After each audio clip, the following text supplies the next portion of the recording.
Hi, this is me. I get real. I am so tired. Okay, so I was in a deep sleep and my kid knocked on my door. It was 8:27. I got home from work. It was, thank God, before midnight. But I was supposed to get out at 9:30 and it was about 10:30. I was so tired and I was like, why the heck am I so hungry? Like, I usually get like a little hungry, but I'm like a super fat person. So I was like super hungry and then she's she came back with her just going to the car and I was like just laying there like this freaking sucks. So every day I'm sleep deprived and so when you're actually in a sleep, like a lot of times when my kid needs a ride to school or wants a ride to school, I'm sitting here already awake. Either I know that I gotta wake up or I hear something that wakes me up or I'm like playing with my phone and um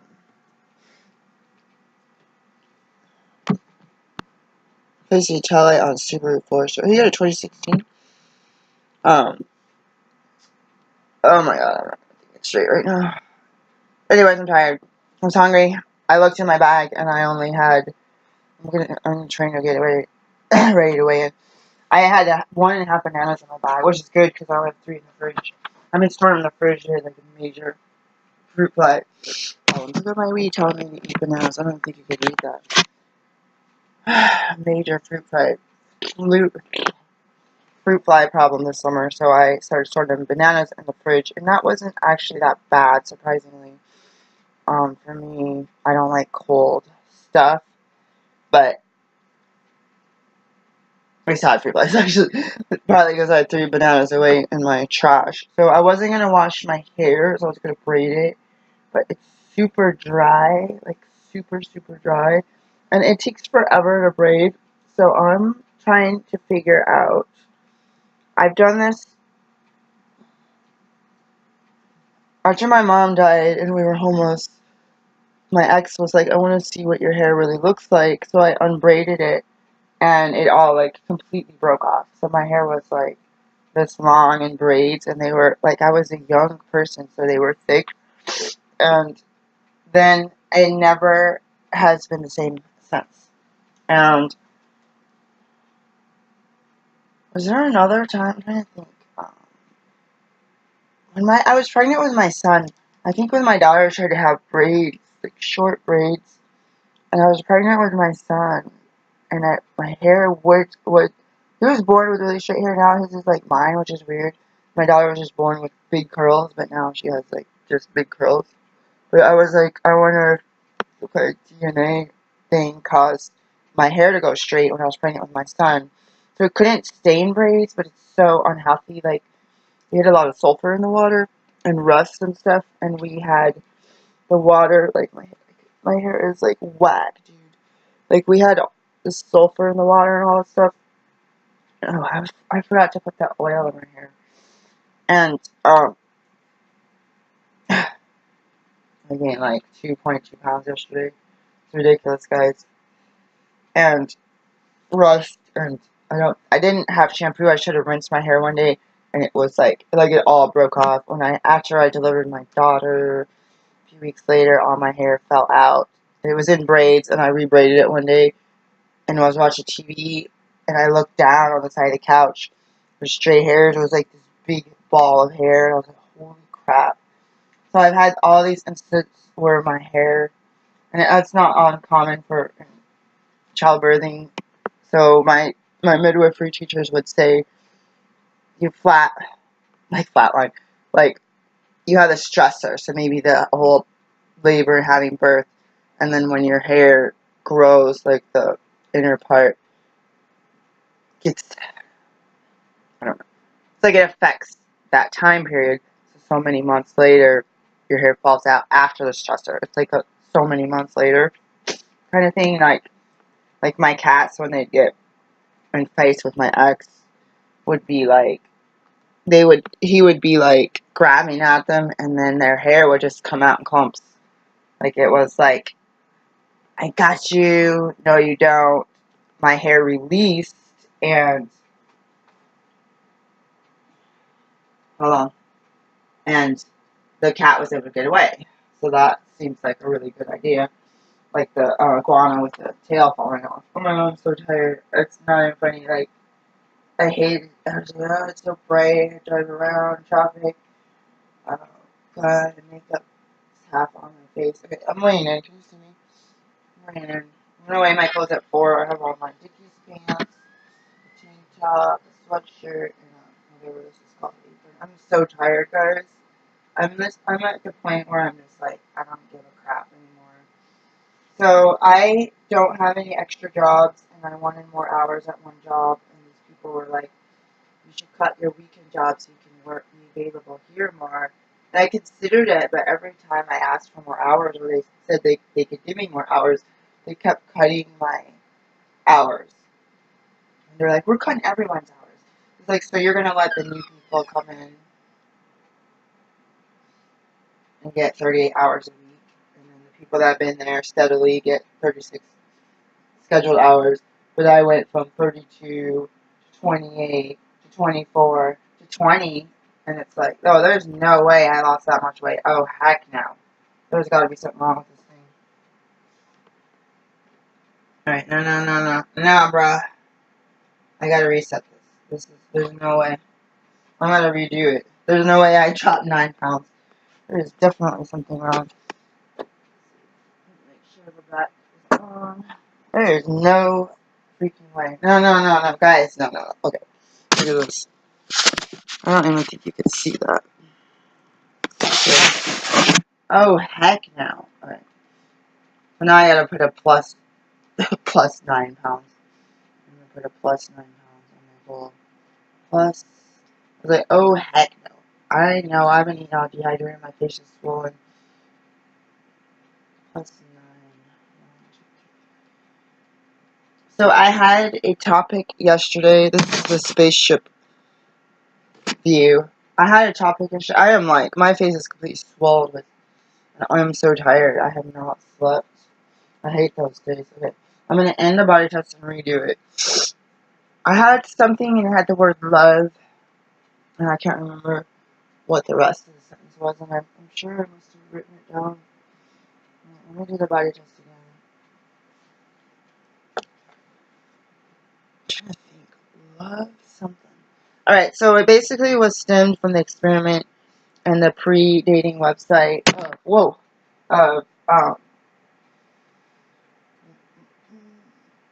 pre-dating website, online website.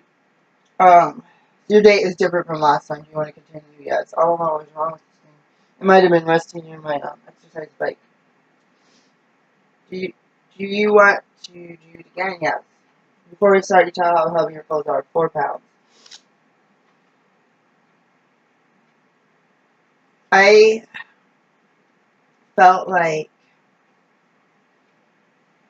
that whole quest of searching for the, or trying to figure out what it was, and I'm saying any kind of love, unconditional love, love your neighbor as you love myself, love my higher power, all this stuff, was like one of the bases for one of the areas of my short story that I was struggling with. Let's see. It had me at a really low weight. I was close to that weight this summer. I was like, oh, you just gained a whole buttload of weight. So now it's got me at 136. 136. That's super chunky for raw food. It's like so chunky, so fat. I'm so tired. I'm like, seriously. Yesterday, I was so mad that I was having my kids waking me up and knocking on the door and all this. I've been wanting to stay up after work. One guy stays up. He goes to work. No. He goes to work evenings. Works until after midnight. Comes home, stays up till, I don't know, 4 a.m. or 6 a.m. Eats the dinner. Watches TV. And then goes to bed until afternoon. I don't know if he wakes up, like, early and then eats has a spouse, eats what she makes, and then takes a siesta, and then goes back to bed, wakes up, and goes to work. Sometimes I wish I could do that, but this guy always has the same hours. So I want to lose 2 pounds to be at 134. This summer I was at 125, so I am freaking fat. I'm like so fat. I have to deal with it. Alright, so I found my Everest book, and I know I was reading it in the bathroom at one point. So like, is this the page I'm on? I have 2 bookmarks in there. Everest book. I like made myself buy that at the Goodwill. I do not like buying crap at the Goodwill because I got clutter and too much stuff. But while I was struggling, my morning lemonade. While I was struggling with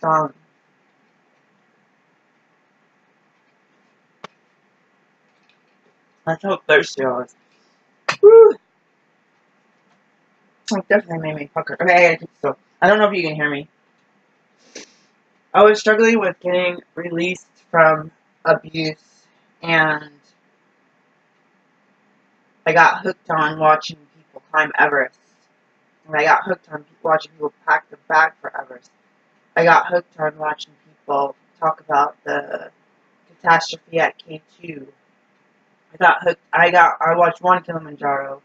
I watched a couple of the hood accident with the helicopter. I watched one. I don't know how that helicopter landed on somebody and they didn't die. It looked like it freaking hurt, dude. I watched one or two on, what's in Washington State? St. Helens? I might have watched a little bit on, what is the one up, they used to call McKinley. When Obama put it back on its native name. I forget, the one in Alaska.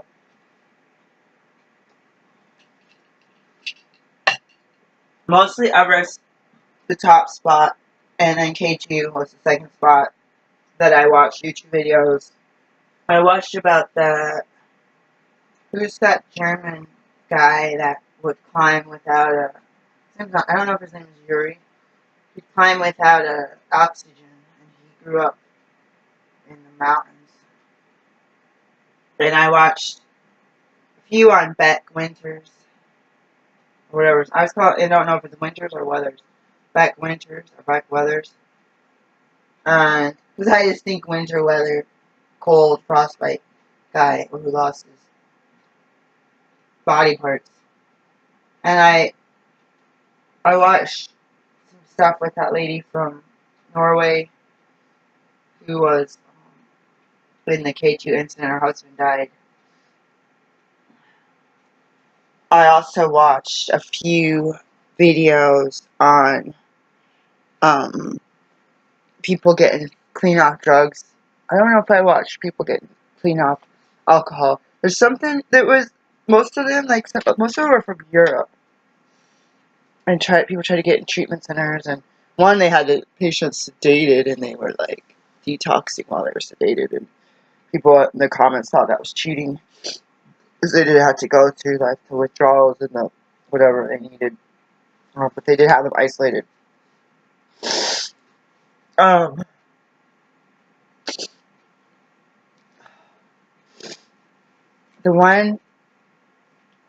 was one guy. The one thing I liked, it was hard watching it, like people trying to get off smack and trying to get I forget what the drug is that's takes the edge off when you don't have any opioids.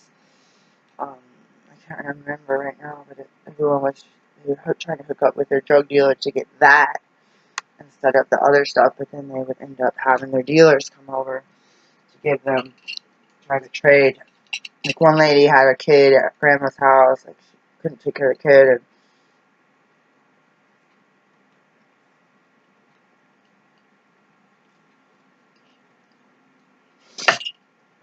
alright. Yes, I would like to save today's results, or the new results, yes, because I do not want to do this again, especially after I ate all of that. Drink all of that. I'm super tired. I have a lot of work to do. I don't want to do it. Alright, so I'm gonna add an hour of activity log credits. I'll put hard because I was doing the dough stuff. Try out these new tissues.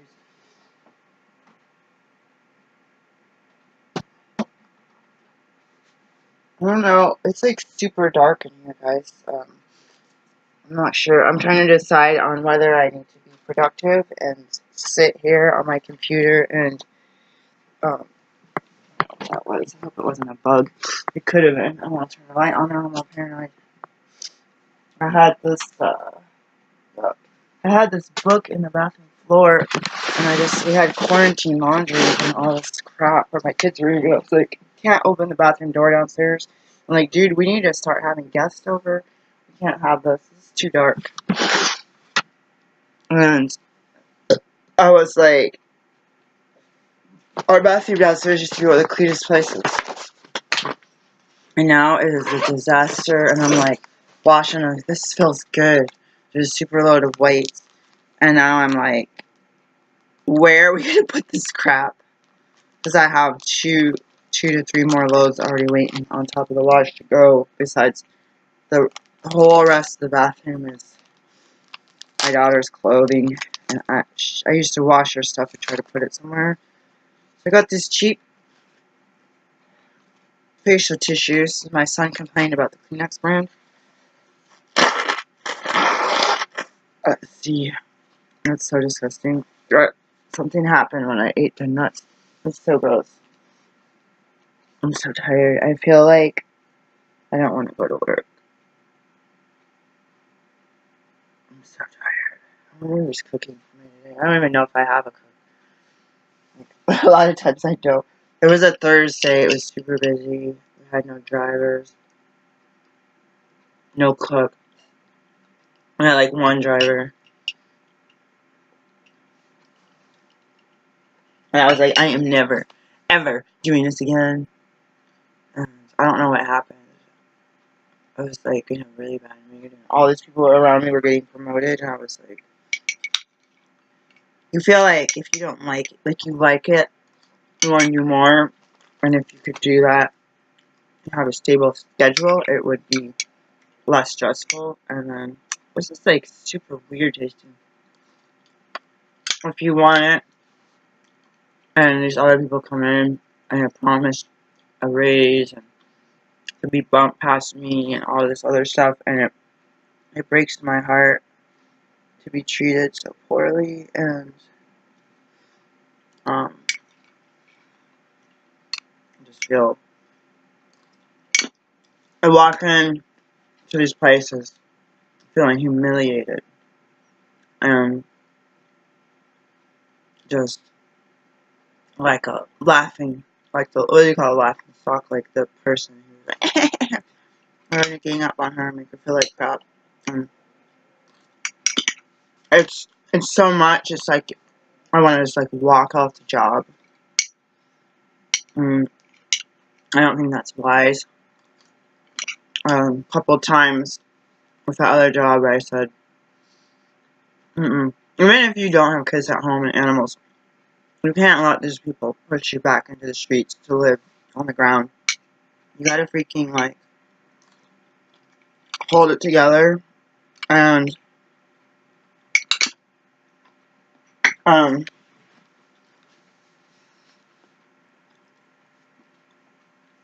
these people are not the ultimate authority at this position. These individuals have a personal problem against me. And it's not my work ethic. It's against me. I think it's that they're so closed-minded that they believe media hype about people of my demographic, and they don't see when they come out of this fog, they're so happy about my abilities, but while they put themselves in this ignorant program state they don't see the value in my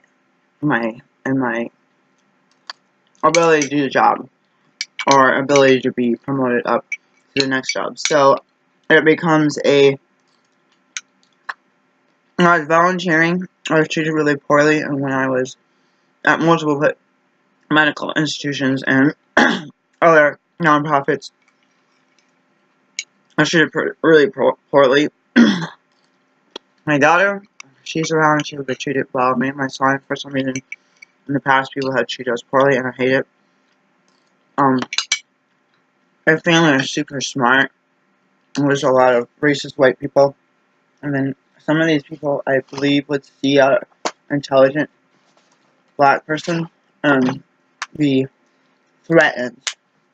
I always think of it as your kid's on the golf team, and you're good at golf, and you go to this private school, and a black family moves in. You got little Tiger Woods. And he was mixed, but you got a little Tiger Woods coming in and being number one. Like, for me, I was like number one in tennis. I started number one doubles, and then I graduated number one singles.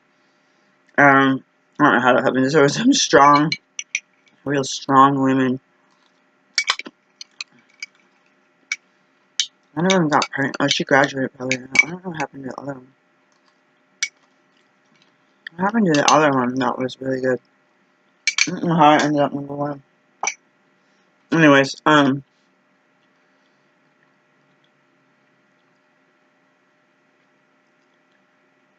miss tennis.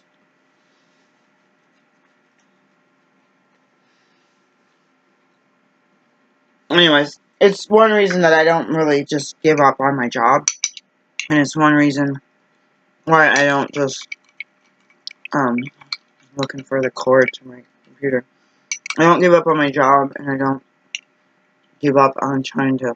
I've given up on the Pacific Northwest trying to find an employer who's fair to me.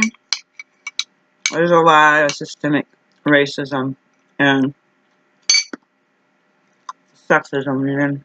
And being a single mom, you bring that up, it's like you put yourself on the guillotine, you're dead. Like, literally. When you say, I need to work, I want to work, I'm a hard worker, I need the hours, I have the ability to have education more than anyone you're bringing in to pass me up. I'm going to start saying, I want this, I need this, I'm a single mom, you sound desperate. Then they put you on the chopping block, and you're pretty much screwed. Someone did say not to mention it, but at the same time, you got a sick kid, or a handicapped kid who needs some help. That's, in Oregon, I know, it's like against the law, the family law thingy. I forget what it's called right now. I'm really in a bad mood. My mind is shut off, like completely shut off. I don't know what's wrong with me.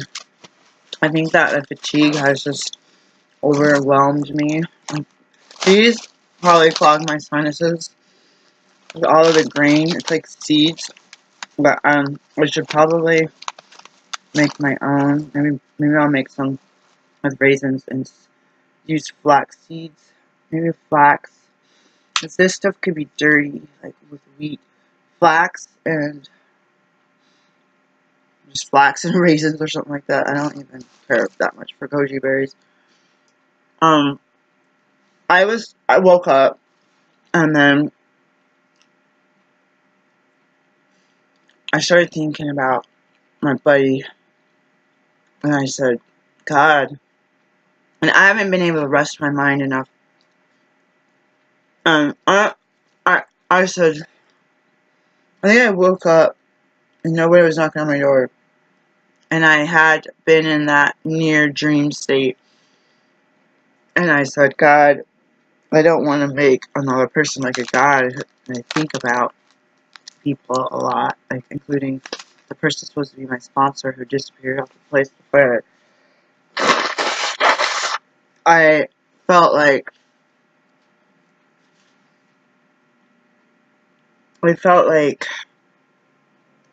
I heard God say, no, no, you've been staying in the middle. And that could be your first time. You've been staying in the middle. You had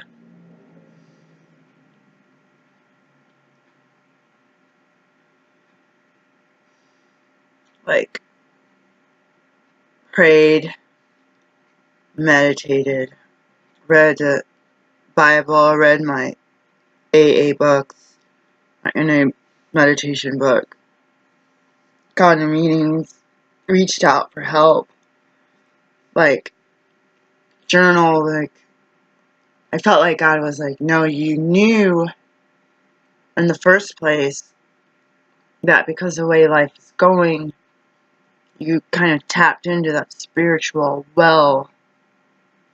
For some reason, I think of it like a screw and filling up a bucket, a screw spigot. And then my kid knocked on the door, and I was in this warm, comfortable position in my bed after having risen. I probably did hear some noises outside my room, but then smack, it's like someone's banging on the door saying it's time to go. And I just like I completely lost that connection with my higher power. It gets so bad because I'm like, dude, I can't sleep when I need to sleep. I'm freaking up all night. And I can't get, like, I hate that word can't. It's a cuss word to me. I feel like I'm unable to declutter, and I'm unable to, like, be calm enough to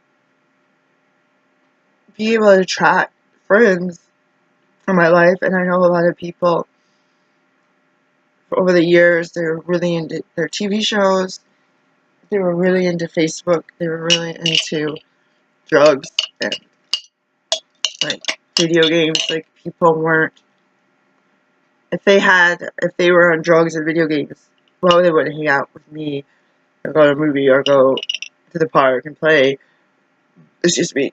When they were to spend time with somebody, they're going to spend time with somebody who also likes drugs and video games. And not even somebody who just likes video games. They need to have that, their community.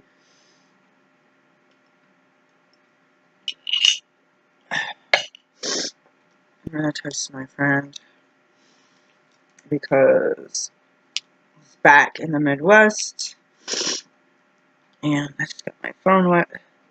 But I also have over and over, crap, my writ is almost due. Had thought with the kids inside of the house. I'm like totally falling off my bed. The kids inside the house, it's a different life. There's this lady from church who was always known as a single woman. And we helped her move. And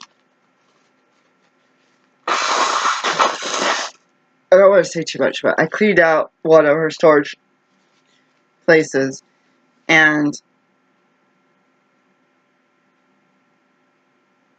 I'm gonna just,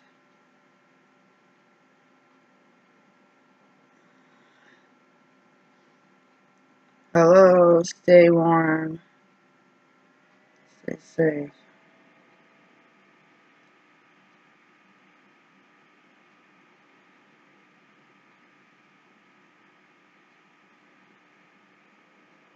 It has been super cold.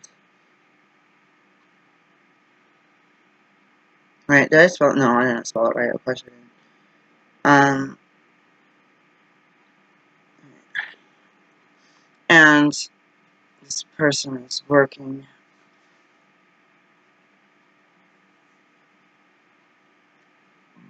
I forgot what I was going to say, because I just immediately thought about that story.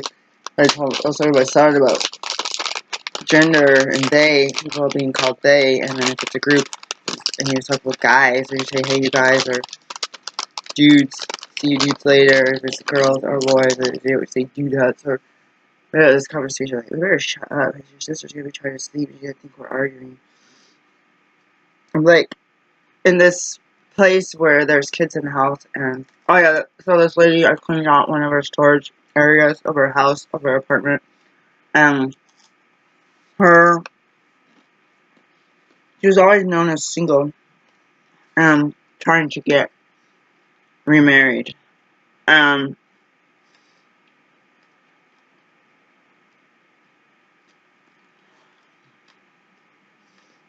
saw a bunch of wedding pictures, and I was like, what the F? Like, wow, I did not know that.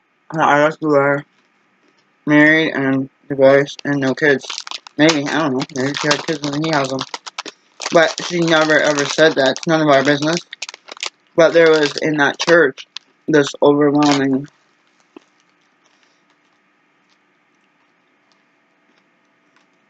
again, some of the New Testament, when Paul talks, he's talking about his opinion. Some of it's not.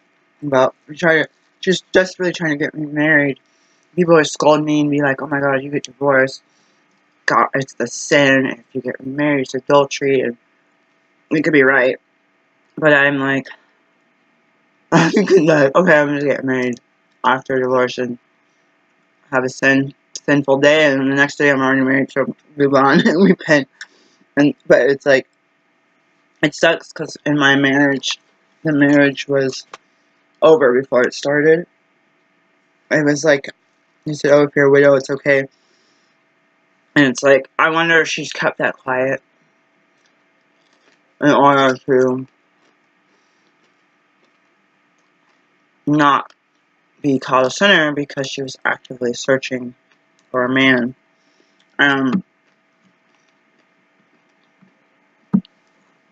Someone's tried to scold me about that.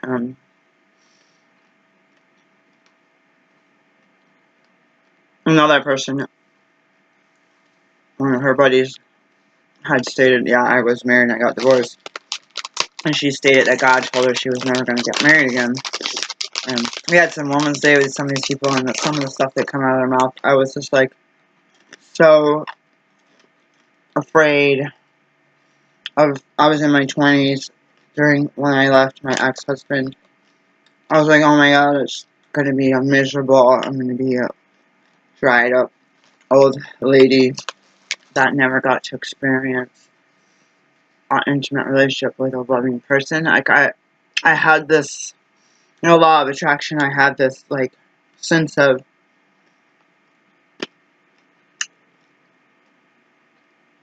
they told me what a loser, our pastors told me what a loser I was for marrying my husband, and how he was such a jerk because he worked this job driving a truck locally, and he's home every day. He got paid for 8 hours, even if he only worked 4. He got paid more than minimum wage. He got discounts at the store. He got, I think in the summertime, he'd get overtime. And this pastor told me what a loser I was for dating somebody with no education and a crappy job. And I look back at it, my husband was probably making more than he did. Especially knowing that he made more than he did as a pastor, because they used to complain about not getting enough money in the church, so they had self-employment, which is a different story, a different job. Yeah, you have multiple jobs. My ex had one job, and we were able to survive. I don't know how, but there was some kind of excess money being spent, but it was enough money at the time to feed and house a family of 4 with only one person working. That is not bad. So, like I said, above minimum wage. And this guy, my ex-husband, was working steadily, stable and steady work. And this pastor's wife told me that I was kind of a loser for choosing this husband, who was a jerk. And I told you I have had few boyfriends, and I met him, and I was scared of him, and I got to know him, and found out he was just a gentle person when he wasn't, like, drunk.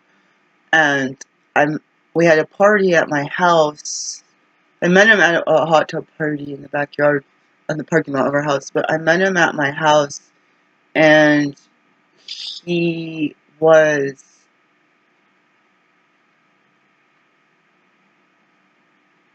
Okay, sorry. Later on sometime, there was a party, maybe after that year, that I wasn't afraid of him anymore. With the incident in the hot tub, or near incident. And I used to clean this room. I think was it the piano room?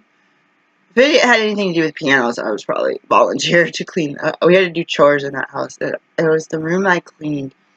It would have been like a piano/library room, right at the front of the house, like a foyer. In that room, I don't know where else. There was like a big living room with you had the foyer, you had that room off to that side, and then on this side you had the big living room area that had the fireplace, and then I don't know. That was a freaking huge house. I was so into myself, I hardly hung out in the house. I was also a student. Um, I, like, I was, like, talking to him in this piano room, and my ex, and he had stated that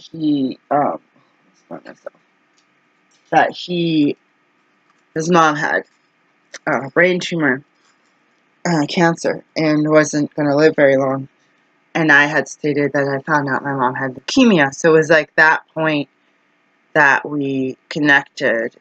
And we weren't, he was tall and really pale, lanky, and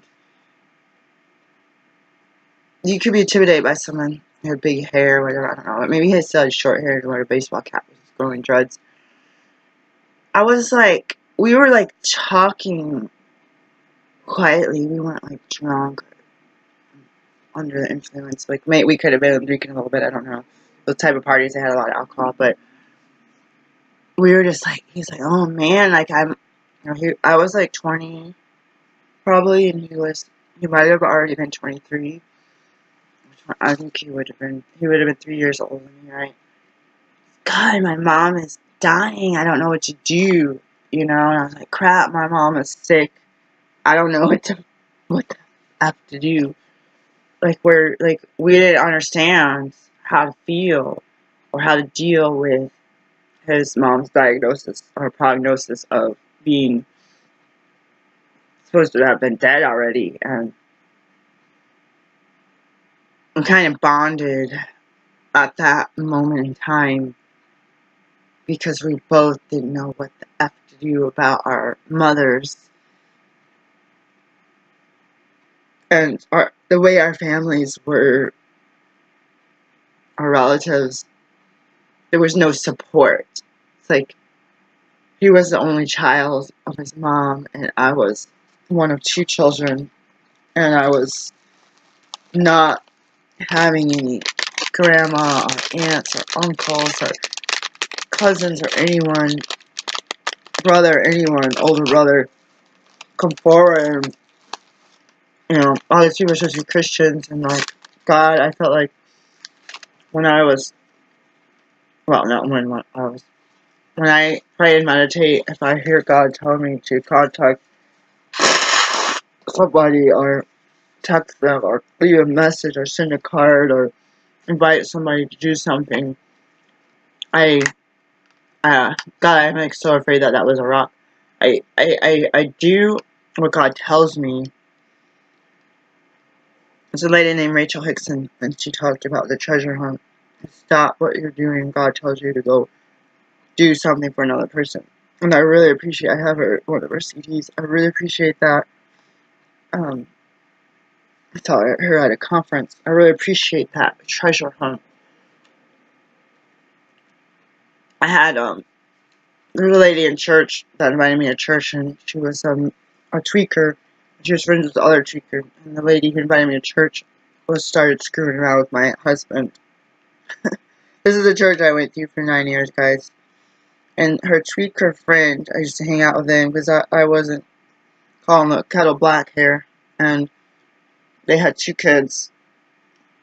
This guy named Daryl, I think, and they had 2 kids. And I remember hearing people talk about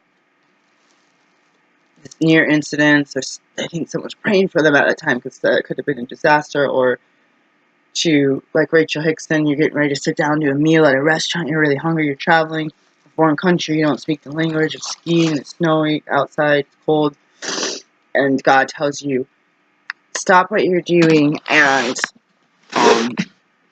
this is really dark, stop what you're doing, and go talk to that lady. And she had a specific example. Like, man, I got all this food, I'm hungry, it's gonna be cold, but God's like, nope, that's your treasure, not that's your treasure right there. With this lady, wife of Daryl, they were in, criminal behavior. Sitting out at my church. Well, she was so cute, like this redhead, tiny lady with her big redhead daughter. Very interesting. Genetics there. What the heck is this? She said something happened. God told her to stop. God could work in mysterious ways, and it doesn't matter if tweaking wasn't illegal. Like, some people get legal amphetamine. Like, some people get this stuff legally, some people get this stuff illegally. Well, meth was legal, and coffee was, and caffeine was illegal, and your Lipton tea bag would be contraband. That's what I'm trying to say, guys. I made some serious caffeine powder out of Lipton tea bags in chemistry lab. Let me tell you something, I was wired just breathing in the particles from this crap. Let me tell you something, it was like, it was freaking like white gold. I was sitting on the table, my son was with me, we were both wired. My son? Yeah, it was my son. We were both wired. I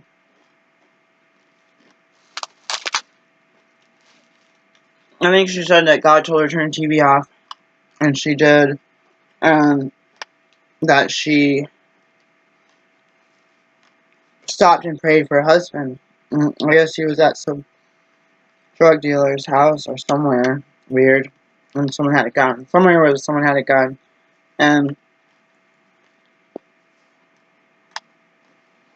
they shot at him. Or, I don't know if it was on purpose, or someone just busted in and started shooting the gun off. And she said she had been told to turn off TV and pray for her husband. And her husband comes home and was like, holy cow, I almost died, but they missed. The bullet missed me, or whatever. I'm trying to get the light better. So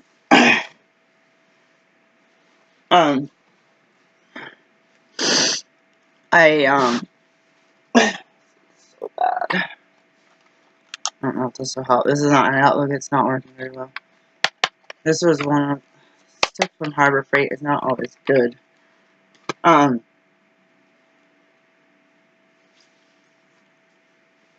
We were in the bathroom at her apartment. It's a really big apartment. I remember her telling me that story. Still being Christians and still having those behaviors, it's still one of those things where you still have a God that you believe in, and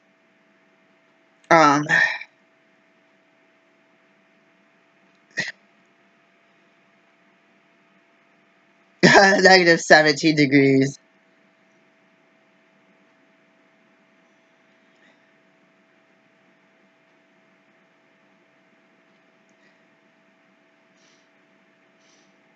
I said DJ was saying how hot It is here.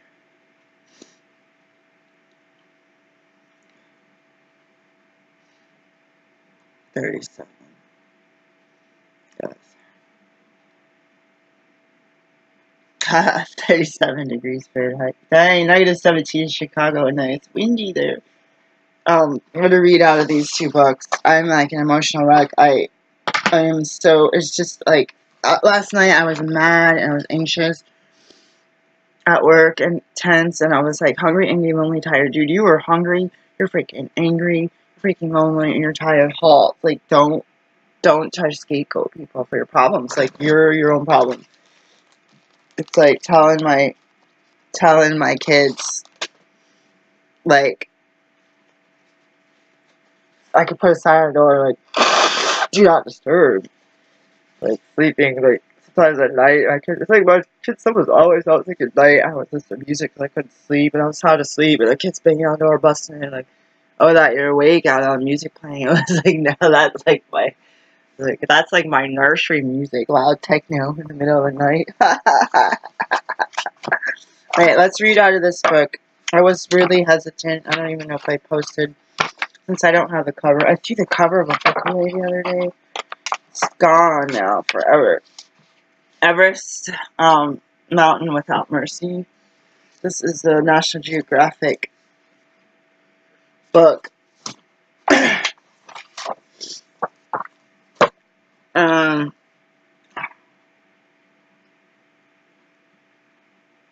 No, okay. Preceding pages nestled in the shadows of Alma Doblin terrace potato fields of Portsea make maximum use of the village's limited and arable land. So let me show you the picture.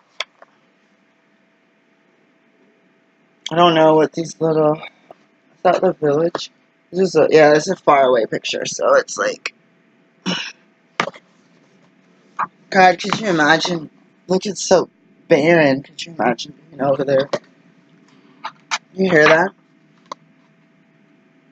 That's super loud.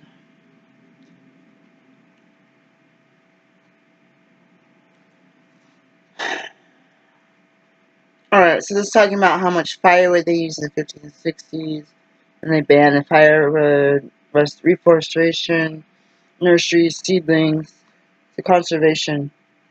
Well, the traditional locally appointed forest guardians called Shinga and Nawa are a thriving local institution.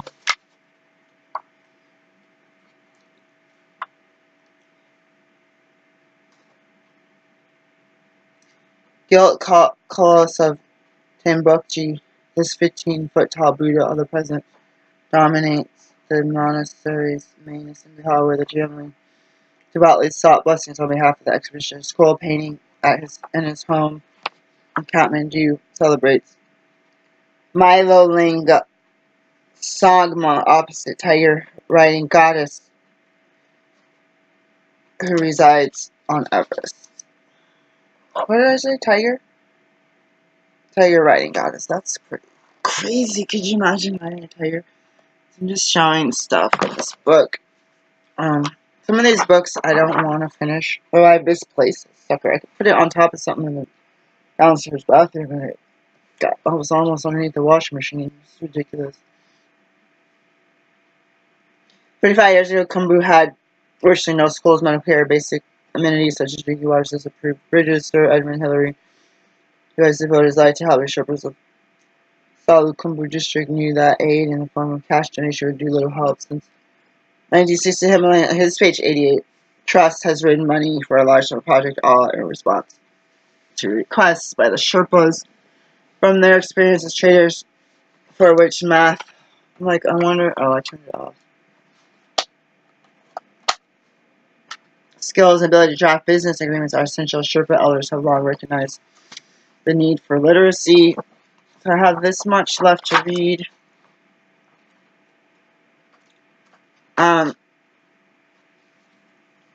Isn't that a dead person? I hope that's not. No. I was like, it looks like the Japanese climber. You see the spent oxygen bottles. I was gonna buy an oxygen bottle. You can see There's Beck Weathers. Beck Weathers.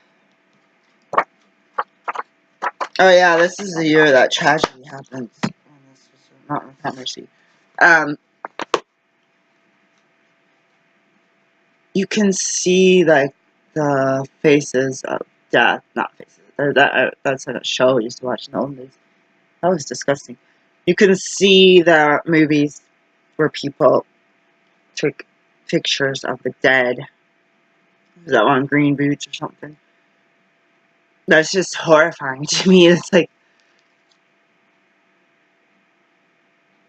when I left abusive relatives and when I left abusive husband and when I got sober and ended up homeless, like all these things happened. When my mom died and ended up homeless, nobody helped us, with or without kids. I was homeless with a 5-month-old and a just turned 2-year-old, and there was not even someone to talk to on the phone for moral support and prayer. And when I read about Everest, I think of somebody being called to do something to say they can do it, right? But it's not easy.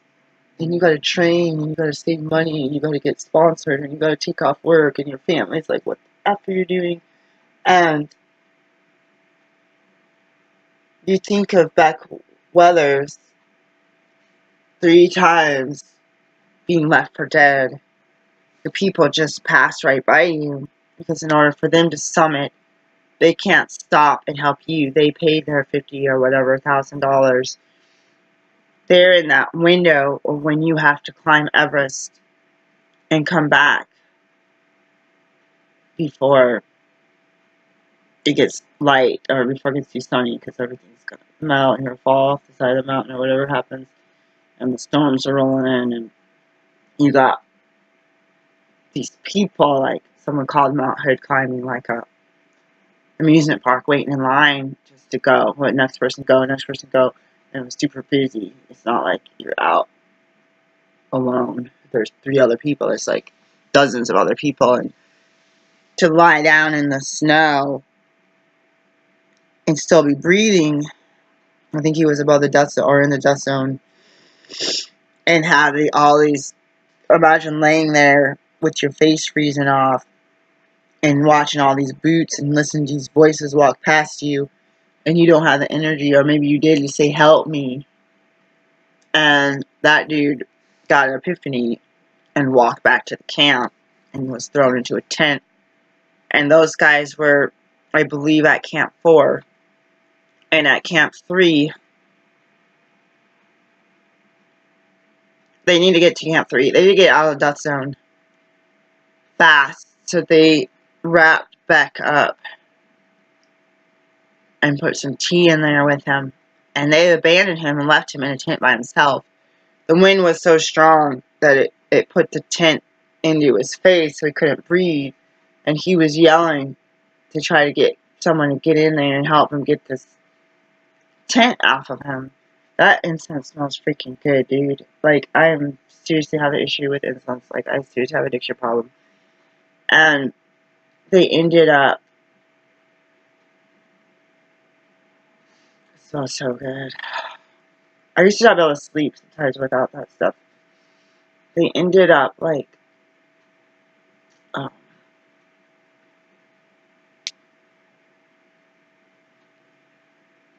I don't know, someone... The people that were saving him, they already left him there for dead again. And then, I don't know what happened. Who came into the tent? Like, what the heck? This guy's still alive? I don't know if that happened or if he just got out again and walked down the mountain by himself to get out of the death zone. Anyways, there's several times that he was left for dead until they finally... Because that's what happens. People are still breathing. People are still alive. And they say there's nothing we can do for them. They're close to death. And they're sitting there miserable and frozen and unable to move without oxygen. And the people that are walking around, I understand, not from personal experience, that they are freaking out of their minds because they're in the death zone. They ain't got no oxygen going in their mind. They have an ego. Their sense of survival, of self, kicks in huge. And when, what is that blonde guy and the Australian dude who died at the same time? I think it's the same year this book was written. Oh, snap. The time is wrong on this. Oh, crap. I gotta tell my daughter. Oh, snap, guys. My new watch is no longer working properly. It says 2 o'clock. You got a pain in your derriere, yo.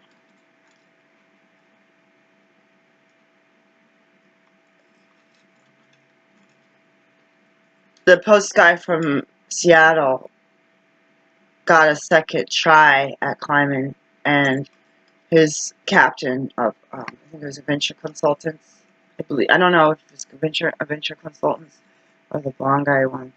There was competitors, they went up together, and they didn't, that blonde guy had pneumonia or something. He was getting sick, and they're like, dude, you shouldn't climb, but they're like, I can't not climb, you know, and I can't figure out how to open that. And the other guy, they believed that he wanted to ascend with this post guy. That was the second chance and probably his last chance ever to be able to climb, because he had a steep discount since he didn't make it the other year, and they wanted to have 100% success. And it's like that guy stayed with that guy and died so that he could. It's almost like he had pride in getting his clients to the top. So when I think of the struggle on regular Earth, on, what do you call it? Oh my god, I'm so tired right now. Sea level, I can actually breathe. Despite that, I should probably put this out. I can raise my tolerance. Despite the smoke in my room, I can breathe and I can walk around without feeling like my foot weighs 100 pounds. I am a chunky person, so my legs are pretty heavy. But, excuse me. I think about, this thing. I don't know where it came from.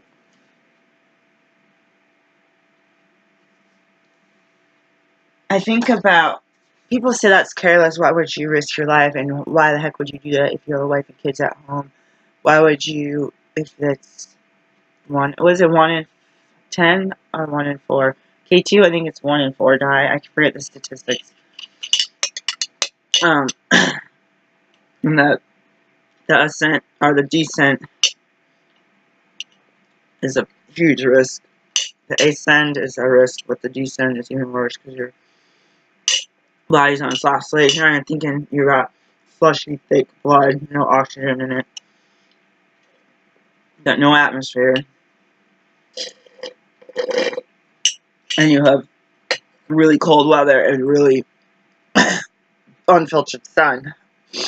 Dehydration, GI upset, diarrhea, that cough they get when they get up there. And on the way to base camp, they get that cough, that mountain cough, and all that stupid stuff. And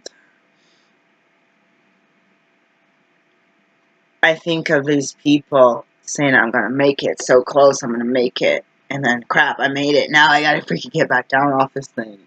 You don't want trip and fall. You don't want avalanche. And that drive to survive is pretty much, seems like, the only thing that keeps them descending, is that drive, that their innate survival instinct kicks in. And it's that what I was in survival mode when I get myself in survival mode a lot, and I start thinking like I'm a military soldier and that I've been a prisoner of freaking war. Like, I have these freaking, like, they're not delusions, but it's like a feeling like that. Wonder what, like, when I was at my dad's house and we couldn't eat and we were starved, we couldn't leave the house, we couldn't drive anywhere. Tried to talk to a neighbor and chit chat with the people that I grew up with and went to my grandma's church before my grandma died, and I was tracked down. He talked to his worst enemy and tried to get me back into this prison. I was like, I wonder if this is what a prisoner of war feels like. I know they would probably be worse, but it's like you're not allowed to eat, you're not allowed to drink, you gotta sleep. When they tell you to sleep, they wake you up with the vacuum cleaner. You got freaking jet lag. You're from the East Coast, you go to sleep 3 hours later, wake up 3 hours later. They're sitting there vacuuming at freaking 7 in the morning, waking everybody up. And I had wondered, like, if a prisoner of war, that the sleep deprivation is another type of torture, you know. What's that experiment they did with Criminal Minds, where they blasted that rock music in their ears and they couldn't sleep, like, ah! And it's like I fled as a prisoner of war and I'm in the jungle somewhere with no shoes, no clothes, no water, just what's on my back. What's that movie where the guy had said he stuck that gold coin up his butt for his buddy? Christopher Walken. And it's like freaking like you need air. You need to find a source of water. Sometimes you could drink rotten, rancid water because you're about to dehydrate, and then you want to stay safe from the elements and from wild tigers and birds of prey looking at you, smelling that you're close to death. And food comes somewhere in there because you're trying to run away from your prison. So that's what I feel. I feel like that fleeing abuse, getting sucked up into the shelter systems was like being a prisoner, like a common criminal. The way they treat you, and they had a security guard with a badge. I went to a meeting. I got verbal and written permission to leave, to come in after curfew. Curfew's like 9 or 10. I was in a meeting in Gresham, so I probably got back. I said I may be on time, but I'll be coming back from Gresham, and I had to park and walk the kids like 3 blocks with the stroller. To set up the stroller, put the kids in it, and walk. So I said I'll probably be up to 20, 30 minutes late, and I was just a few, like maybe 10 minutes late. They say, stop right there. Lady and security guard, you're at past curfew. Like, I had permission to be past curfew. Too bad. In the bathroom, UA now. And all this in front of my kids. And you're like,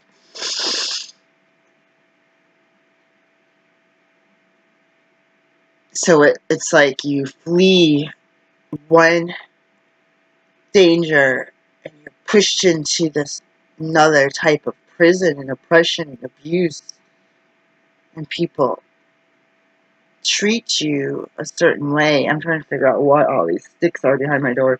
They treat you a certain way.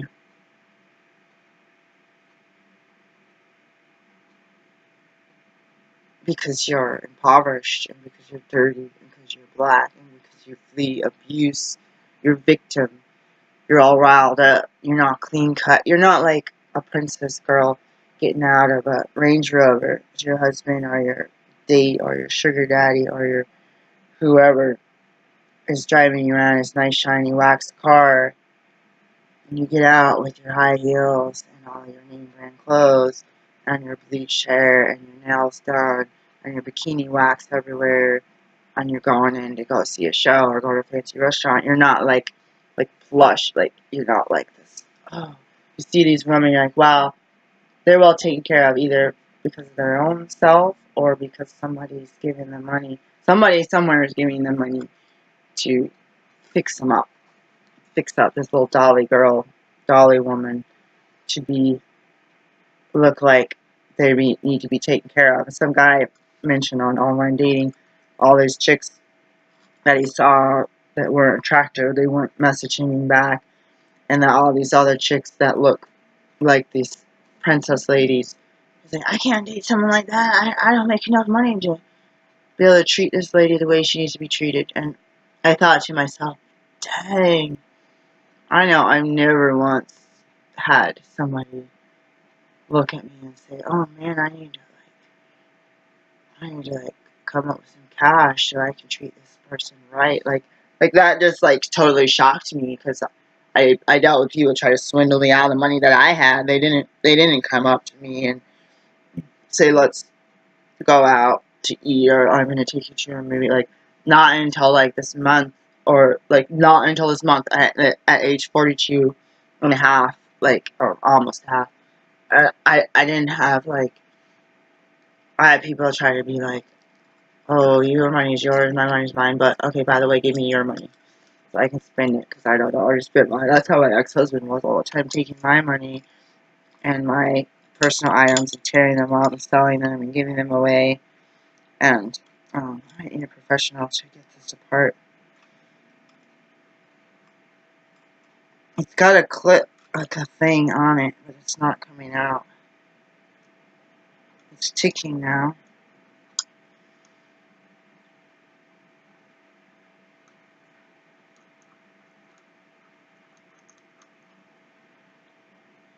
So oh snap. This thing is whack. Okay. So when I think about Everest, I think about the drive to get back to base camp and then get your butt. I mean, you still gotta walk, right? Back to, figure out how to get back to Kathmandu so you can get yourself on a plane. I don't know if they're the look law, if they still take the airplane back to the first town. There's a Namchik Bazaar, they don't think that planes go there. It's like being treated so poorly and having so much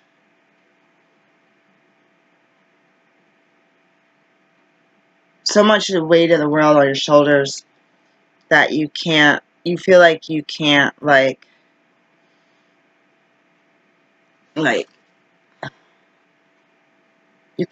you feel like you can't be successful because everything is bogging you down, and then you get in, like with the people talking about the vibrations, trying to change your vibrations so that you attract goodness in your life, and you end up, I'm trying to decide if I'm going to a meeting today. There's one today, and I gotta do billing like a mad woman. Like, I seriously have to, like, sit my butt down. I need to take a nap. I think what I'm gonna do is go tomorrow to the step study meeting and bring my big book. I'm gonna check it out. I gotta check it out.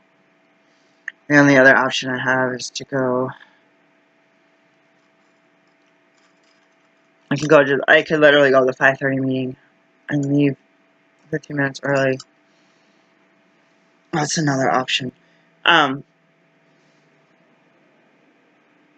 You know consciously that you're still in survival mode, and you keep going back to your, like a turtle shell or tortoise shell. You keep going back to that comfort zone, knowing full well that you have been given a seed placed in you to know that life is better outside the shell. That you use the shell when you need to, but life is better when things get balanced, and to not, when you're spending 40 years being abused, what happens is these people instill that you're worthless, and then you abuse yourself, whether that's through drugs, alcohol, whether that's through poor diet. That stuff is not uncommon. But for me, what's really deep, getting rid of that junk, is the negative self-talk and the pushing away good things. I don't like reading introductions, so I'm going to read the whole thing. Again, this is The Art of Loving, Enrich Fromm, and it's the introduction by Peter Kramer. I read this yesterday. I laughed. Without page X, introduction. Without love, or X little 10, humanity cannot exist for a day. Rarely, when he is excoriating the mercantile culture, Fromm breaks to metaphor. The world is one great object for our appetite. A big apple, a big bottle, a big breast. We are the sucklers, the eternal collected ones, the hopeful ones, and the eternally disappointed ones. That observation points to an important reason Fromm speaks to each new generation. He has been prescient. He has identified the core challenges in our lives. If the culture rewards narcissism, how shall we transcend ourselves? If the culture is alienating, how shall we find what we long for? Intimacy, passion, attunement. From Fromm calls reunion by love. With the passage of time, these questions have become more pressing. The commercial taints the personality. Openly successful men seek trophy wives. Dude, I mean that plush getting out of the Range Rover, Land Rover. Almost half of marriages end in divorce, in part because of the temptation to trade up. As if each individual had a fixed worth, some calculable integration of youth, beauty, cleverness, status, and especially wealth. Often as not, these rearrangements result in marriages that feel empty. This condition is life of one Fromm understood. Fromm began his critique at a young age. He was born in 1900 to Orthodox Jewish parents in Frankfurt. His father and both great-grandfathers on his father's side were eminent rabbis. Fromm's father, a wine merchant, was ashamed of his career.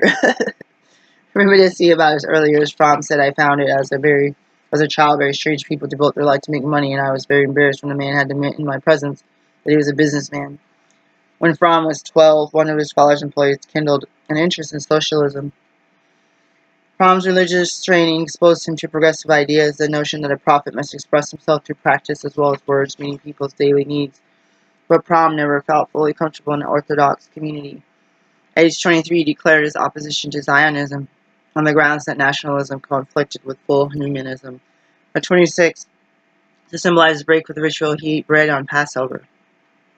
Meanwhile, Fromm had earned his doctorate from... I thought they could eat bread. I don't know. Leavened bread? Unleavened bread? I don't know. I don't know all the holiday rituals. From Heidelberg University, he had studied law and religion, but graduated in social economy, the then current term for sociology.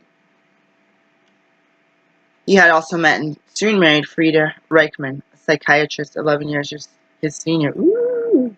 She's a, what do you call it, a cougar, who instructed Fromm into the revolution field of psychoanalysis. The marriage was active for only a few years, but Fromm's interest in analysis persisted. Fromm's training in sociology made him judge Sigmund Freud's theories to be narrow and mechanistic. Much of what Freud explained via inborn instincts, Fromm saw as arising from economic, political, and cultural forces. From Fromm, individuals were not bundles of drives tamed through repression. Humans were always social creatures, acting without a social structure.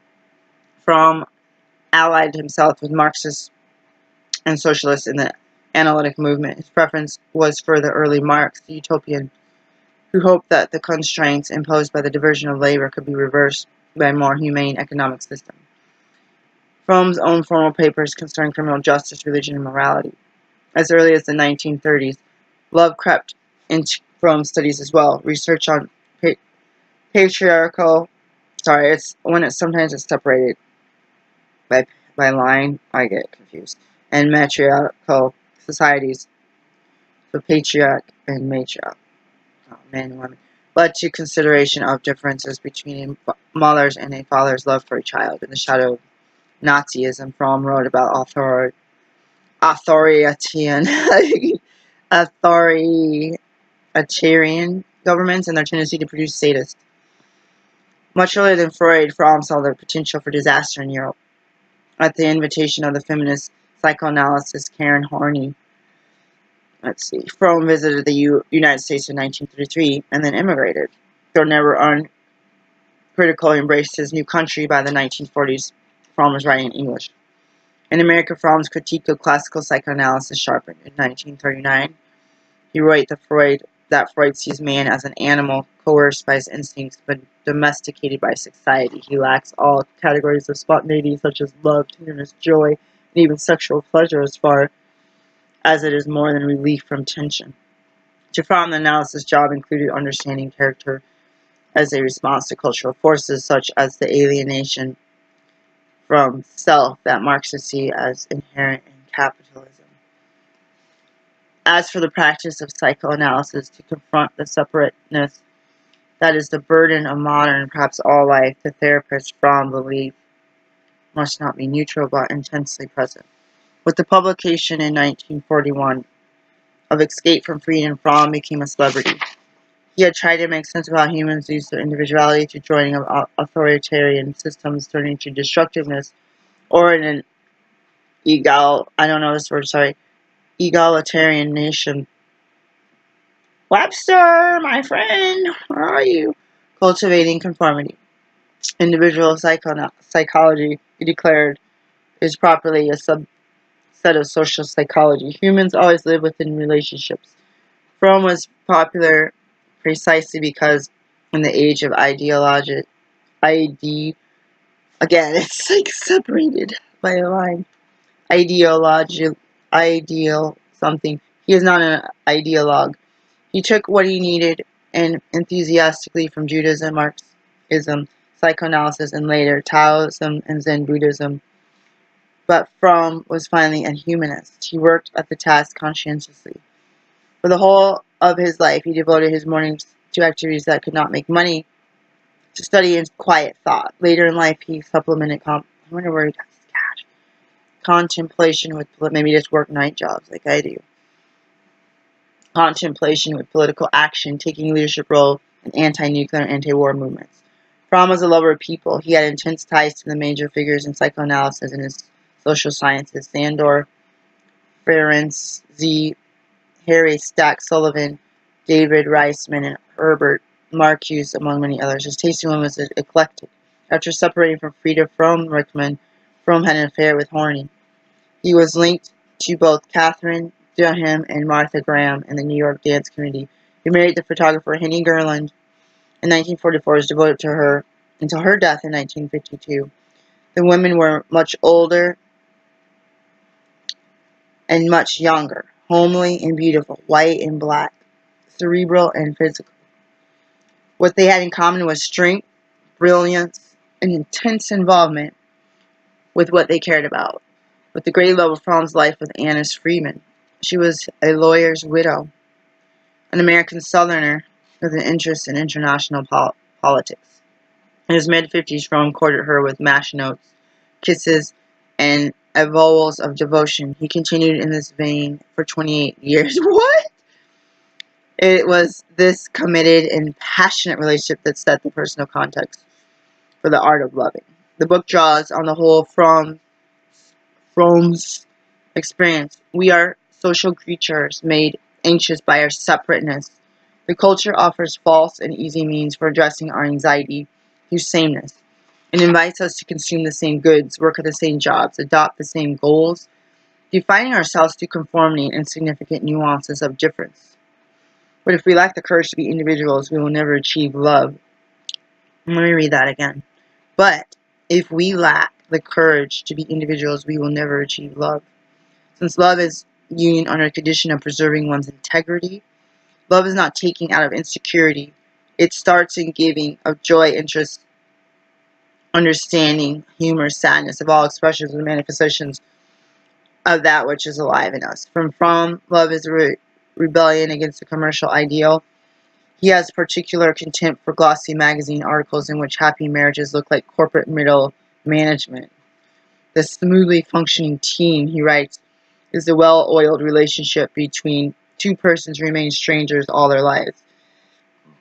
Even love as a haven from aloneness is bound to fail.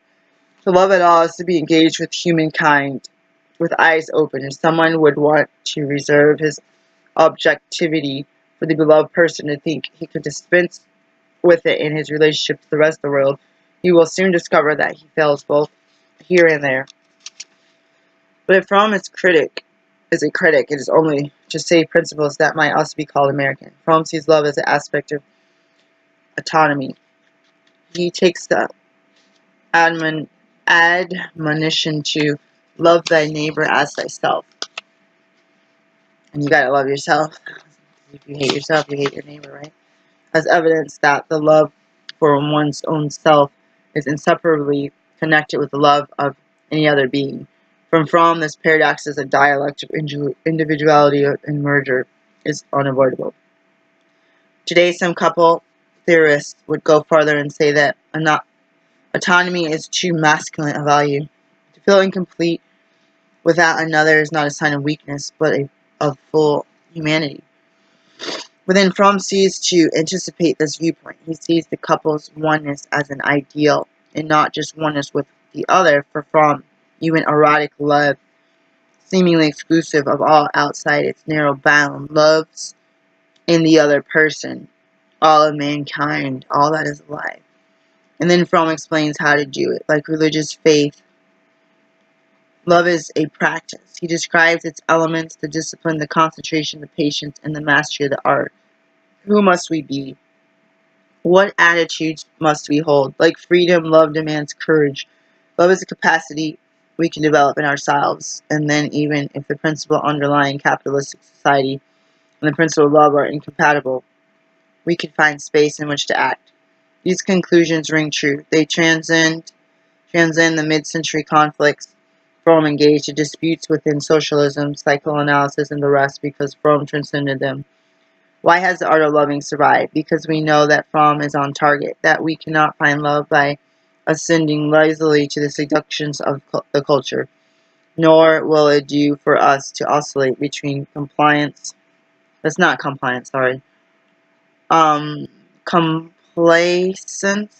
and aggression. To change the love we receive, we will have to change our capacity to give love. Let me read that again. This is page 14. 14. To change the love we receive, we will have to change our capacity to give love. But the book remains fresh also because of Fromm's character. The topic, the title, the voice, the vision, and the message, as readers will find that these elements come from a man who cares about us. Erich Fromm will not flatter. He knows our weaknesses, and he knows what is at stake, and he agrees with our goals, agrees that love matters, and not some superficial version of it. He has lived with the problem, using the traits he values in himself, especially the clarity of vision he calls objectivity.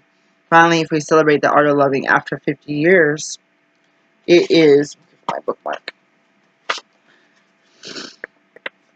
Because we read it, we find that we are in the presence of a remarkable man. What stands out from Fromm's goes beyond intelligence, even beyond wisdom. There is in every aspect of the book evidence of the traits Fromm proposes to us as paramount: self-awareness, humility, and courage. And here's the proof of his argument. To be addressed by such a person is to feel challenged, to feel sustained, to feel loved. Peter D. Kramer, 2006, page 15. I will stop for now. The preface is only a page in a little bit. And then chapter 1 is Love and Art. So I will continue that study. And actually, I'm gonna post this video, and I'll put the names of these books in the description box.